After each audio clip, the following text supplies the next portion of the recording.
It's a day of reckoning for big boy Beni. With the annual weigh-in at jungle school, the nursery infants get to explore their new forest classrooms.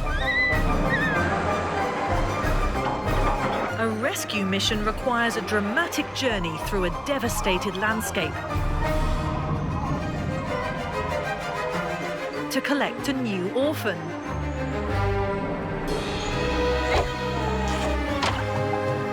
And an unusual lesson has Cinta and her classmates running for their lives.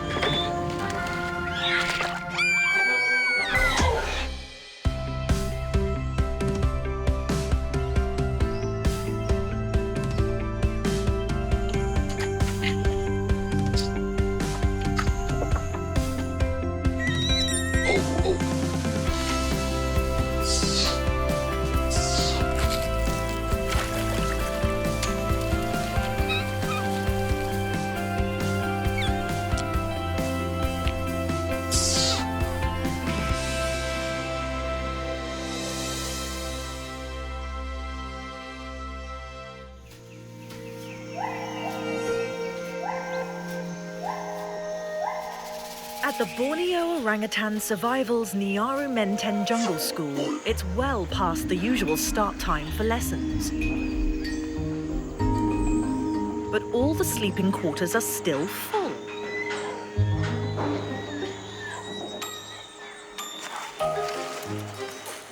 It's weigh-in day. Everyone has to climb on the scales before classes commence. This could be a day of reckoning for big boy Beni. He was just 4.3 kilograms when he was rescued as a 2-year-old a year and a half ago. Recently, his growing girth has been causing concern, putting even Valentino's pot belly in the shade. And his weight is making him clumsy in the forest.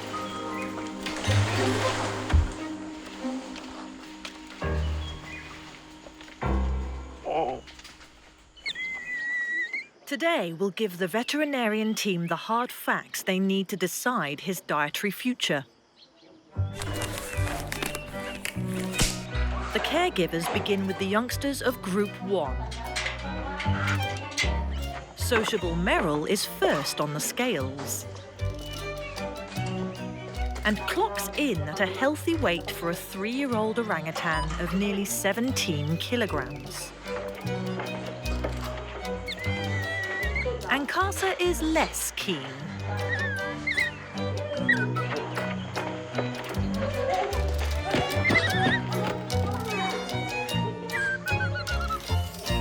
Regular weight checks are important for monitoring the health of all these growing youngsters.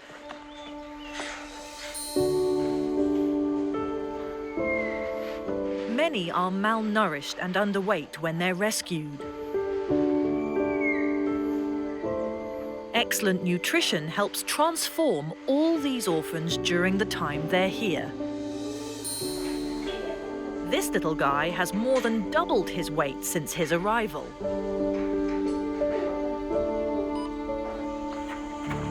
It's been an easy start with the Group 1 youngsters.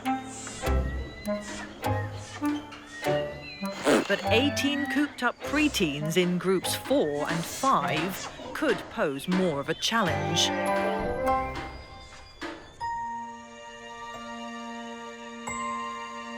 On the fringe of the compound, one orangutan won't be taking part in today's weigh-in. Alba, the albino, is back in isolation. A routine health check revealed she has typhoid,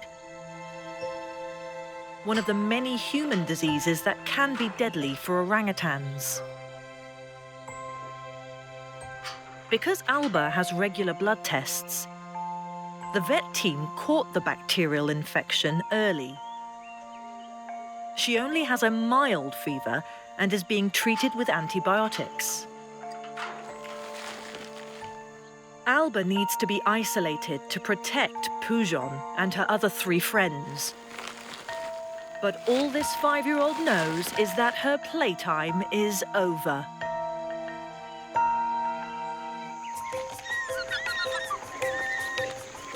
The vet team here is super vigilant with quarantine, as this unusual school features more orangutans socializing together than anywhere on the planet.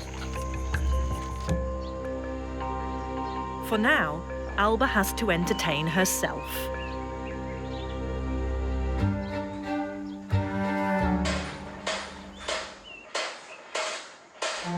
With the Snow White Queen out of the way, Pujon is back as leader of the pack.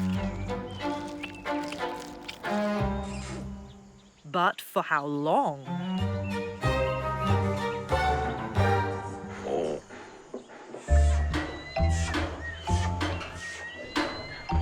The Group 4 and 5 students would usually be letting off steam in the forest by now. And everyone's keen to know what's going on.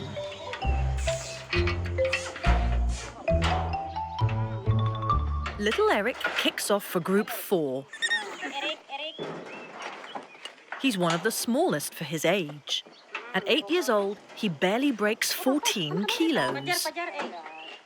Just like humans, orangutans come in all shapes and sizes.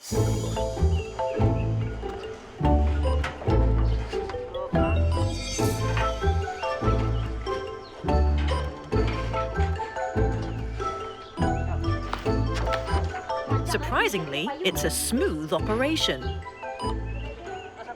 Until it's Cinta's turn.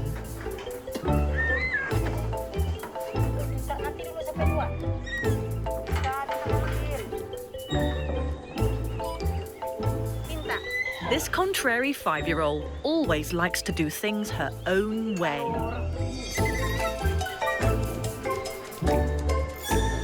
But these guys are the real rebels who usually shun group activities. And if they won't come to her, intrepid unity will go to them.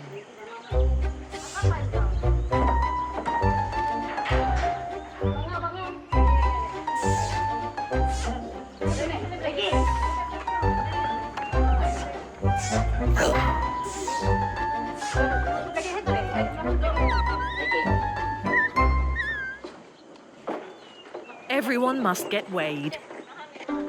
And these skilled babysitters just about always get their own way. Group 2 is next. Beni's moment of truth is fast approaching.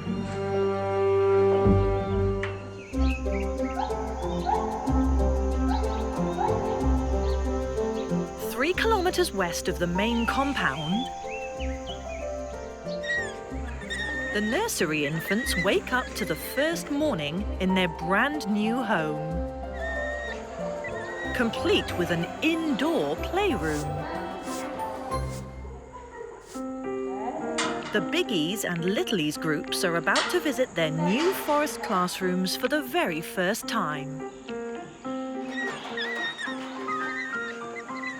It can be a bit overwhelming for these little orphans, but they have each other for comfort.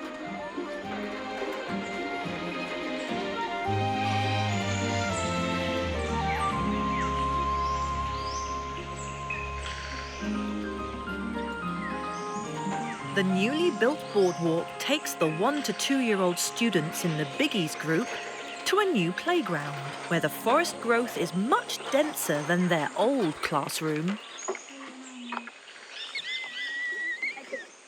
No one is in a hurry to be first to explore.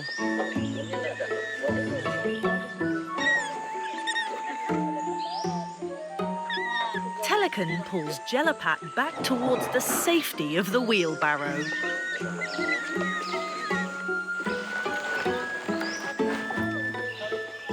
As any parent knows, a bit of bribery can work wonders.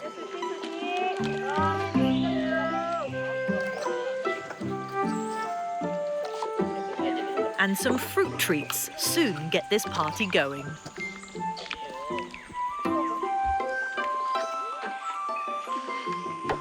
Adventurous Noni is first to explore.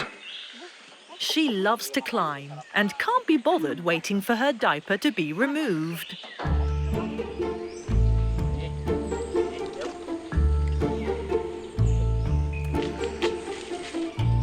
The rest can come off. Now everyone's outside.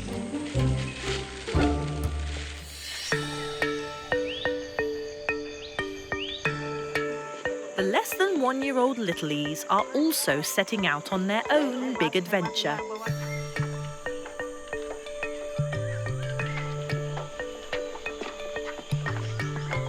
Their new classroom is just 50 meters into the forest. Nah, sudah sampai. The babysitters know that milk time is the best strategy to help these toddlers feel at home in unfamiliar surroundings. Mima would usually chase that bottle, but this new forest is scary. She spies another solution, sneaking in to steal Jari's bottle. When she's caught, she throws a tantrum.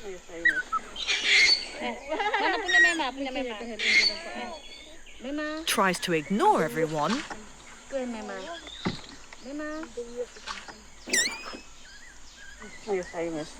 But she just wants a bottle of her own.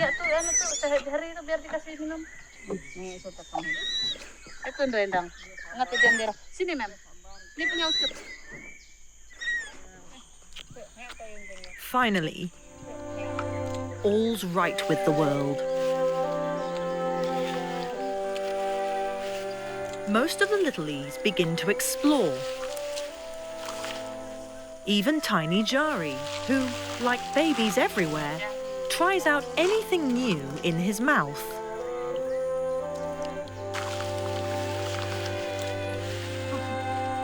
Now she's had her milk, Mima's expression shows she approves of the new equipment.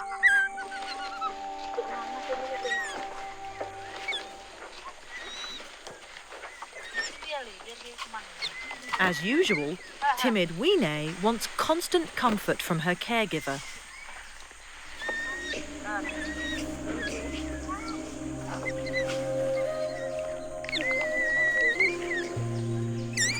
Wine won't let go of vet Leah.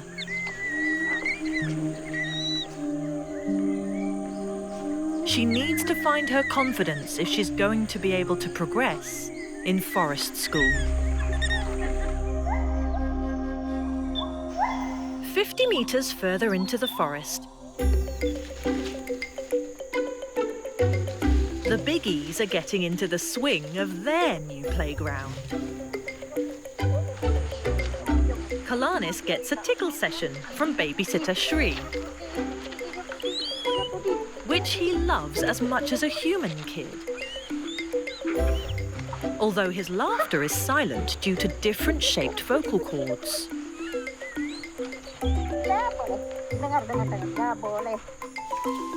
Star climber Noni, still diapered up, is the only preschooler brave enough to really explore the new forest. This little adventurer loves the taller trees, while everyone else sticks close to the caregivers. As these students settle into their new jungle classroom,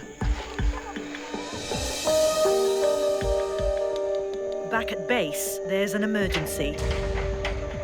A call has alerted the rescue team that a baby orangutan is being held in a village in a remote mining area.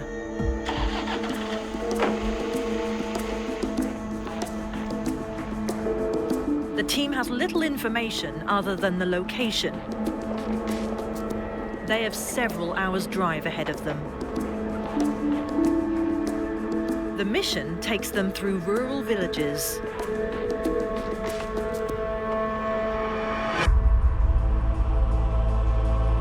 which then give way to a shocking lunar landscape. Denuded by small-scale gold mining.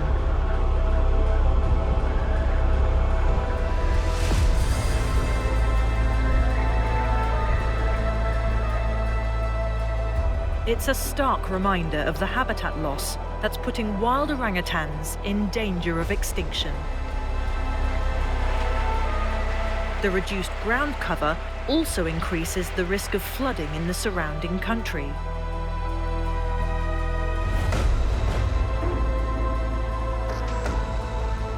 Less than halfway through the journey, the rescue mission hits a roadblock.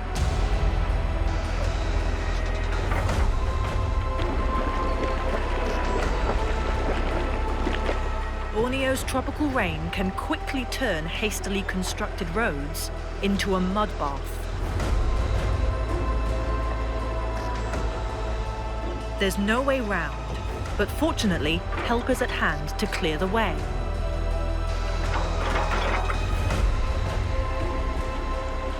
Now it's the team's turn to try and make it through.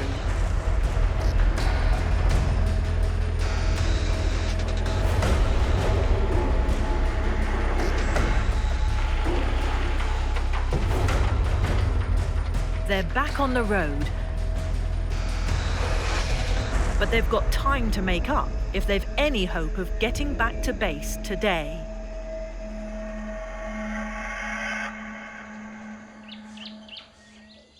At Nyaru Menteng, the scales have reached Group 2's dorm.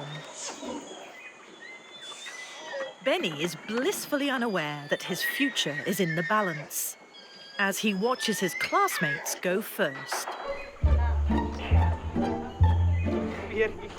As usual, class clown Valentino tries to turn everything into a game.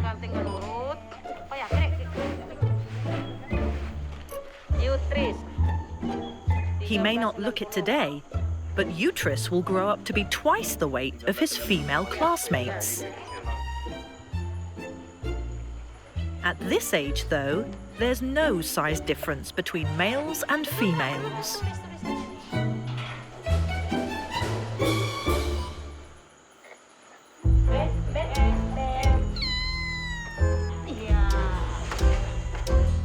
Now for the grand finale.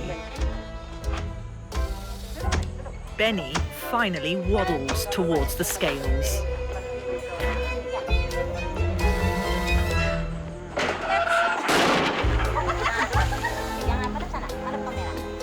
Orangutans are champions at conserving energy. An adaptation evolved to cope with seasons of food scarcity in the forest. But Beni has taken sloth to extremes. And the result is even worse than the team feared.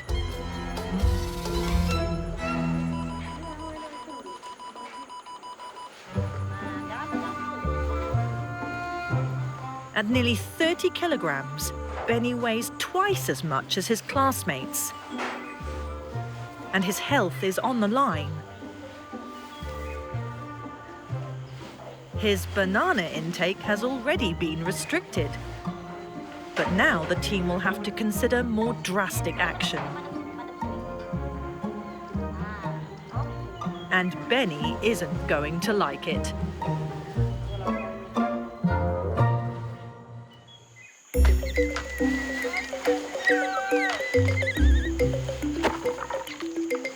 In the forest, the Group 1 youngsters enjoy their mid-morning snack.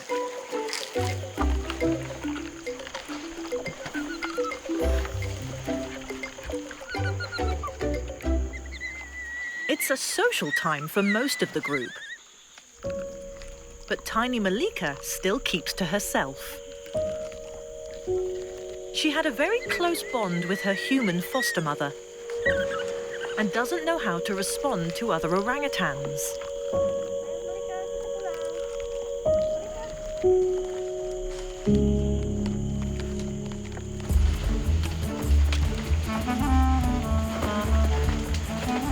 When her classmates take to the trees, Malika sticks to ground level. She's the worst climber in the group. So it's sensible that the clumsy 2-year-old practices where she doesn't have far to fall.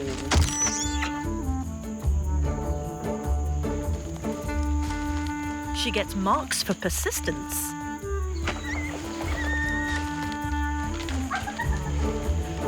if not for technique. Stilt walking proves to be a step too far.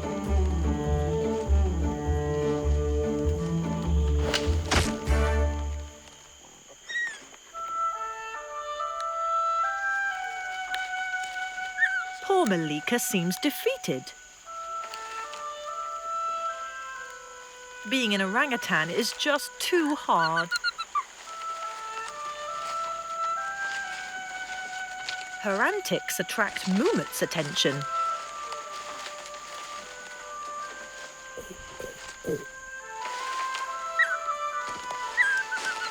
It's as though he's concerned when she doesn't get up. And he seems to be encouraging her. Malika tries to ignore him.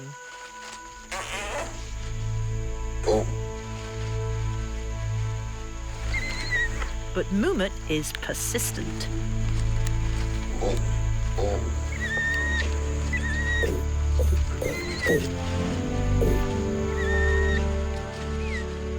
And she responds.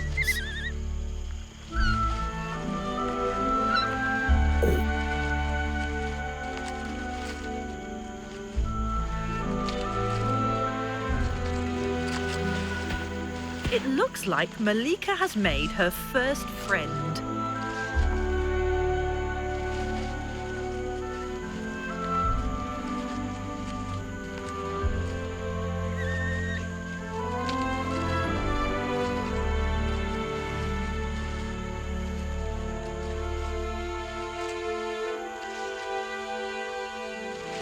This could be a turning point for Group 1's little loner.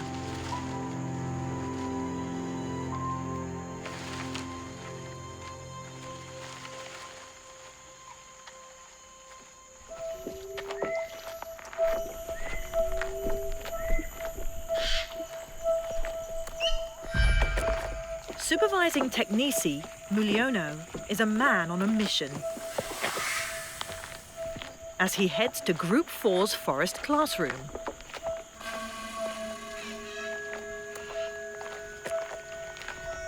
He has a very special lesson planned for these unsuspecting youngsters. Prompted by an uninvited visitor to jungle school.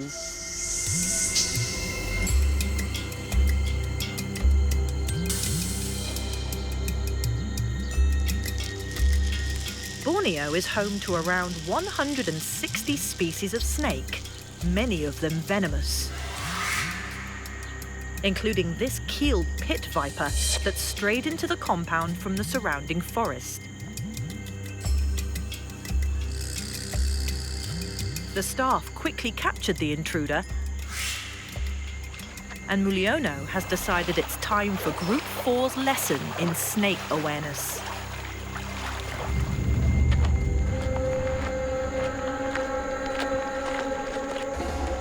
Muliono doesn't usually attend forest school classes, so as soon as they spot him,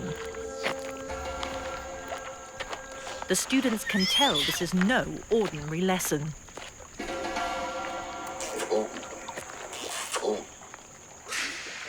Although they don't know what's in the sack, Muliono's demeanor shows it's something to take seriously. Jumbo and Yoko try to scare him off.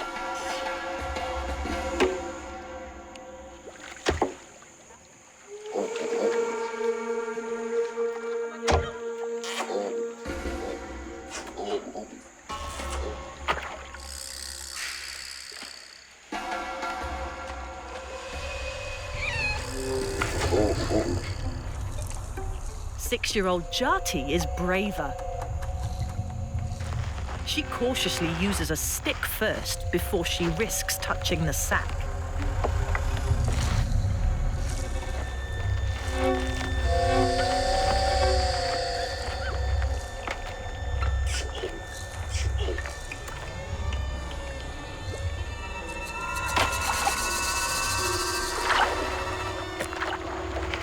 It's too much for Jumbo, and he does just what he would in the wild if he was scared or confused. He takes refuge with his surrogate mum, babysitter Rossini.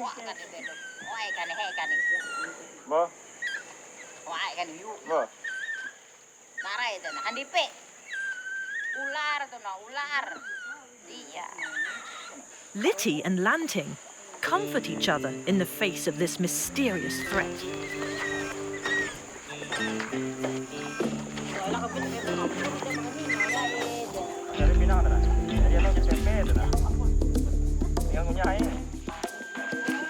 Then Cinta appears.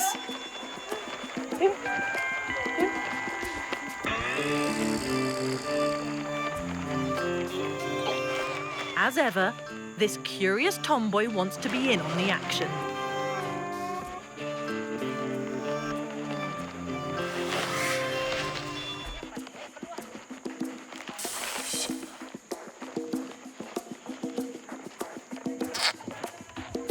She joins Litty and Lanting. No one knows quite how the group will react, as Muliono prepares to reveal the contents of the sack.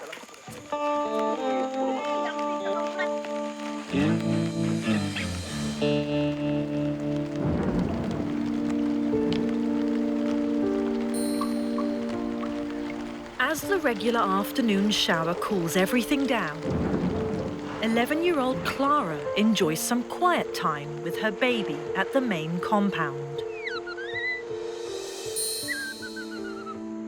Clarita was less than 2 weeks old when she was kidnapped for 3 days by a male orangutan on one of the pre-release islands. Just 7 weeks after the mother and baby's emotional reunion, little Clarita is transformed. Her painful rash caused by oil secreted by the rungus tree is almost completely healed. Mum and baby have been in isolation as they recovered and renewed their bond. Now, the vet team thinks they are ready to prepare for rejoining the community. A necessary step to get back on track for eventual release into the wild.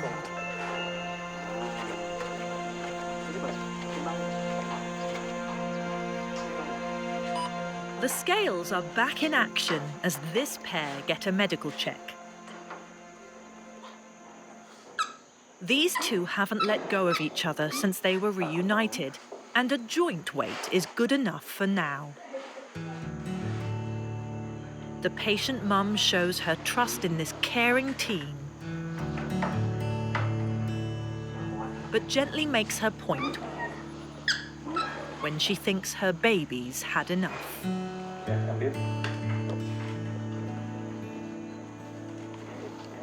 Both get another application of the ointment that has helped clear up the blistering rash.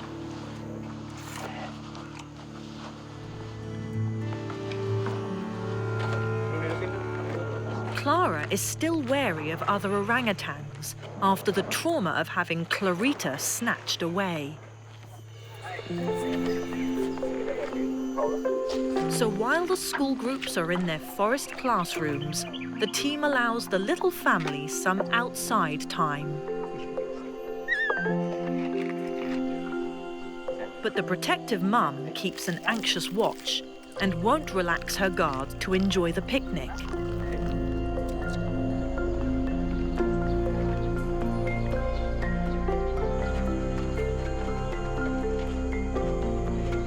For now, her private enclosure provides the security she needs.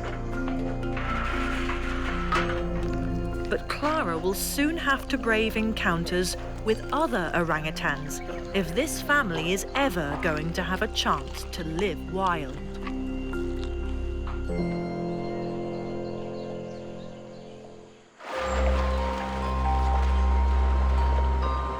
Six hours drive to the north, the rescue team arrives at the tiny mining village, where the community is expecting them.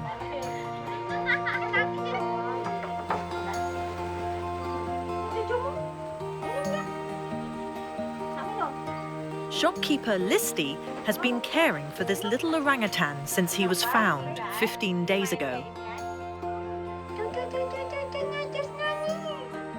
Listy and her family have already formed a strong attachment to the trusting infant, who they named Josh. Although they would love to keep the baby orangutan, the family knows it's illegal. But more importantly, it wouldn't be right for Josh. The Boss Foundation's Jungle School offers the little orphan his only chance of returning to the wild one day. Vet Aga introduces himself to Josh with a milk treat to gain his trust.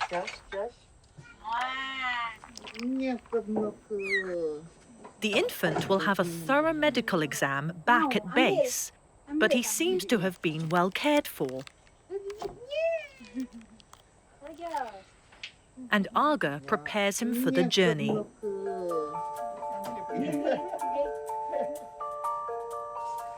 The team needs to leave soon if they're to get through the worst of the roads before they lose daylight. All captive orangutans are documented, and the Indonesian Nature Conservation Agency records the handover. Little Josh has won this family's hearts.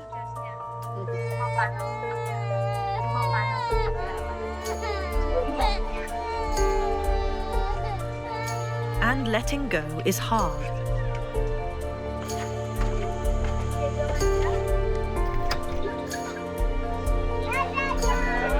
But everyone wants what's best for the little orphan. A new phase is about to begin for Josh, as the team sets out on the long journey back to base.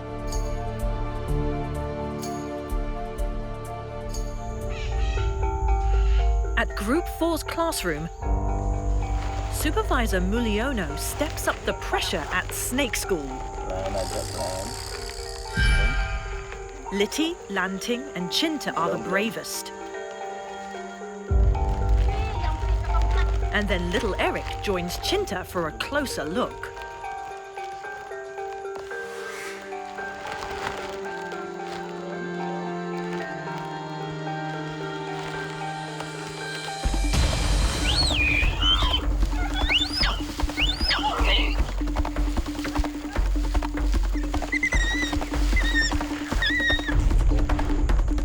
This snake is rubber, but it looks real enough to the orangutans.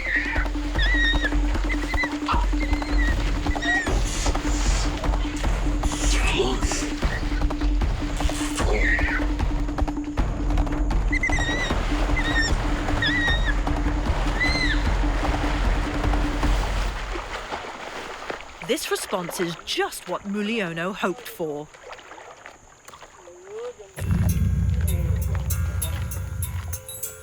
Jumbo tries to take refuge, but the babysitters know these students learn by watching and copying, so they all play their part.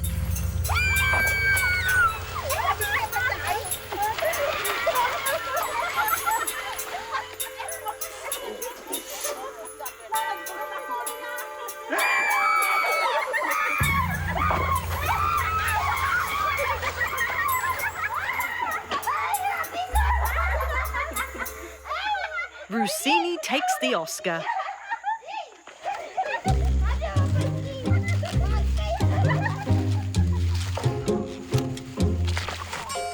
Litty holds on to Lanting for dear life.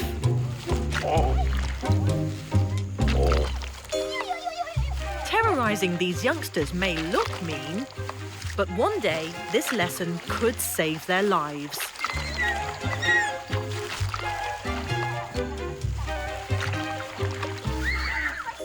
Once they realise that cuddling while running is not very practical.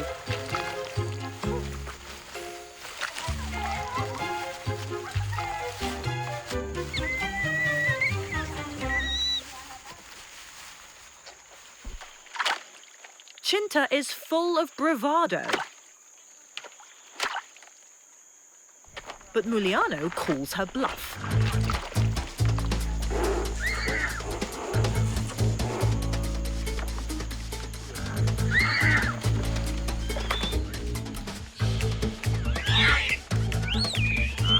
She's furious with that snake.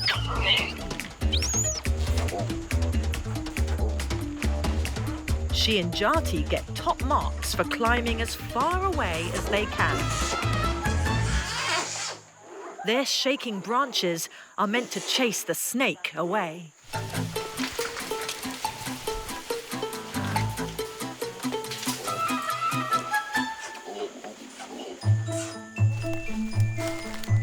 It's been a scary afternoon, but the orphans have learned an important lesson. And the snake has done its job.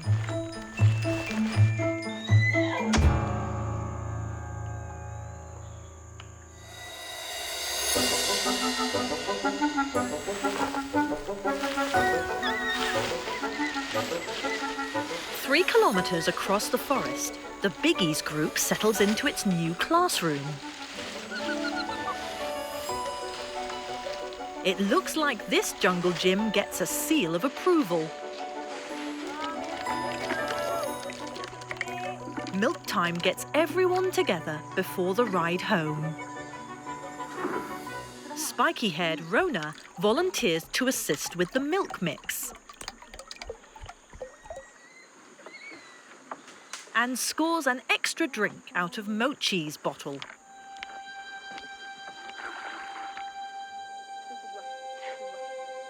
Over at the Littlies, needy Weenay still can't be persuaded to leave vet Leah.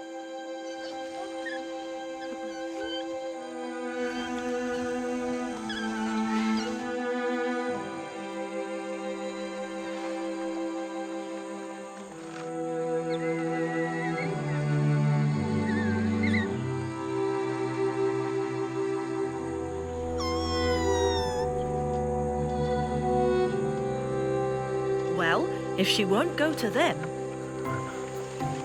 the rest of the group will have to go to her.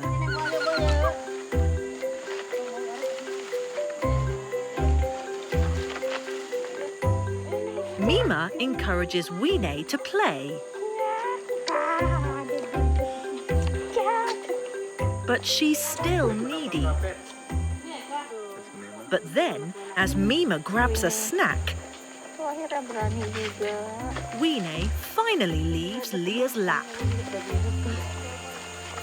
And hesitantly she starts to climb.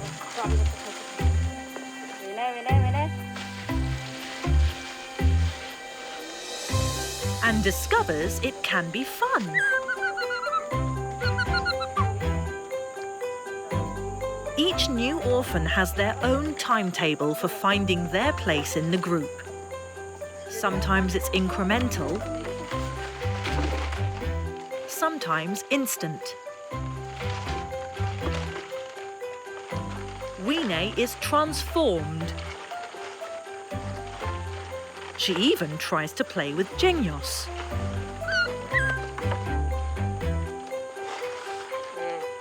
This could be a real breakthrough.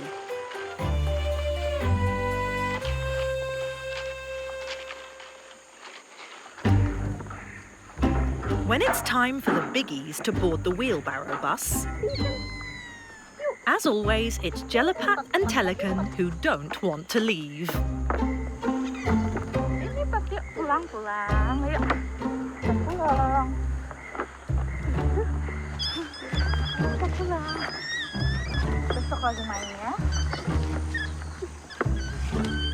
Come on, everyone.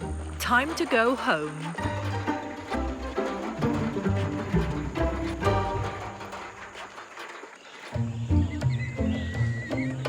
Back at the main compound, it's chill-out time at the end of the school day. It's been a stressful afternoon for drama queen Cinta, learning about the dangers of the forest.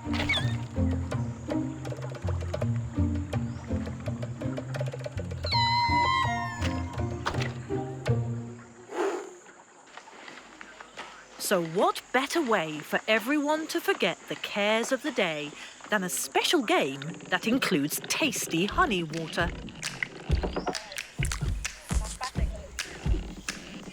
This is designed to promote dexterity and reflexes and comes with challenges.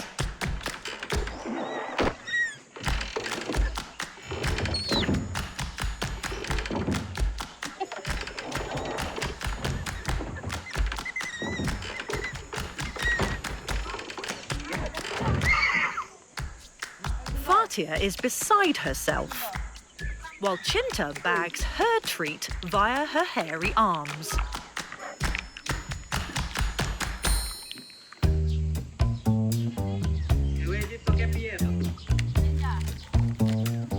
Uterus smartly avoids the barrel scrum and practices stick foraging. A skill Beni also enjoys, possibly as it requires minimum effort. The end of the day gives vet Argus the chance to do his rounds in the relaxed atmosphere of the lawn. He can give simple treatments without a visit to the clinic. Moja gets an antibacterial spray for a mouth infection. Argus plans to see Beni next. But this vet is very popular with his patients, which can make it tricky to get through his rounds.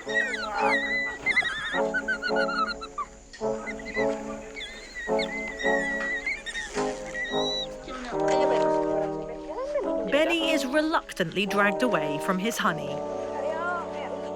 Argus needs to advise on diet changes since the disastrous weigh-in.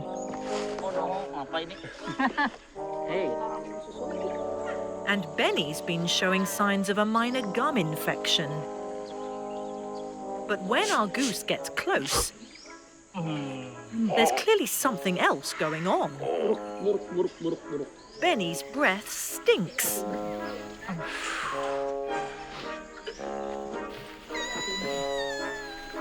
This could be a sign of something more serious. And the big boy is booked for an urgent appointment with the dentist.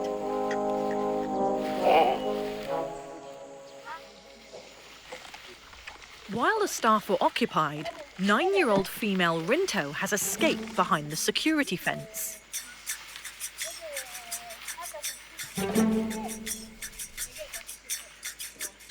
She's managed to prise open a section of the fence, leaving it wide open for other rebels.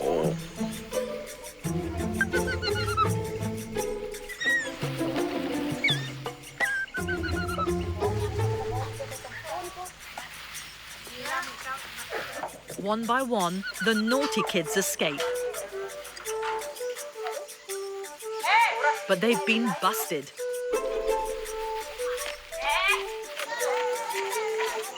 This breakout has a silver lining. The fugitives are showing an initiative that they'll need in the wild. And they're foraging for themselves.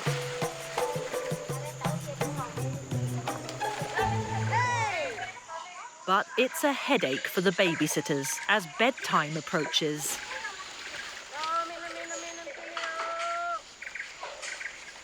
No one's interested in milk. So babysitter Sri tries a coconut. It entices some rebels to ground level.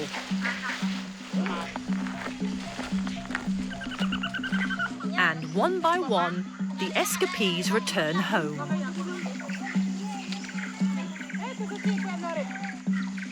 All except ringleader Rinto. At 9 years old, she's a flight risk, and the team is anxious to get her back.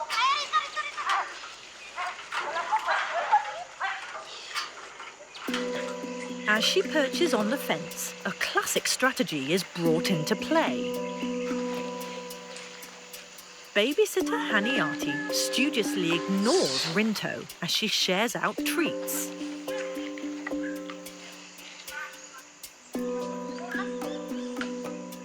It doesn't take long.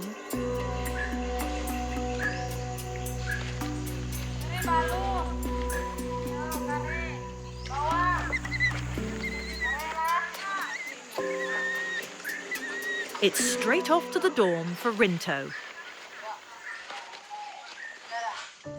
And her report card is marked. Despite the trouble she's caused, today's escapade gives Rinto a gold star for her potential wild future.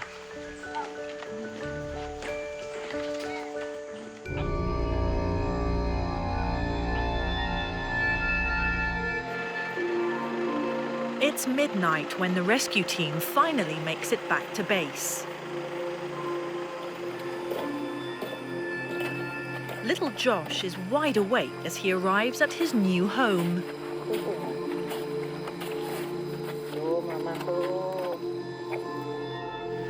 He's already bonded with vet Alba and doesn't want to let go.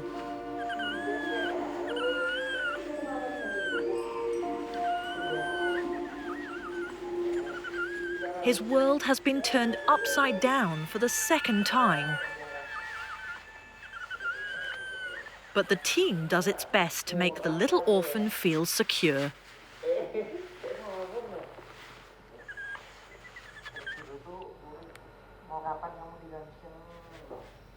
A strange lump on Josh's wrist rings alarm bells for the vets.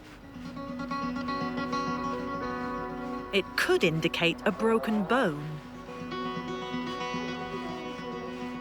It's too late to do anything tonight, and Josh doesn't seem to be in pain.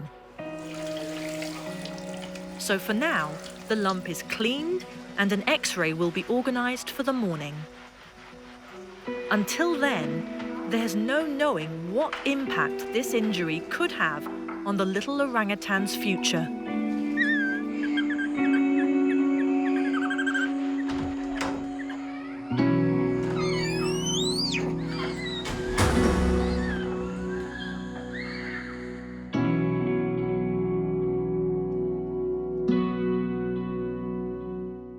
Hey Love Nature fans, be sure to like and subscribe to catch all our wild animal stories. Get closer to nature right here on YouTube.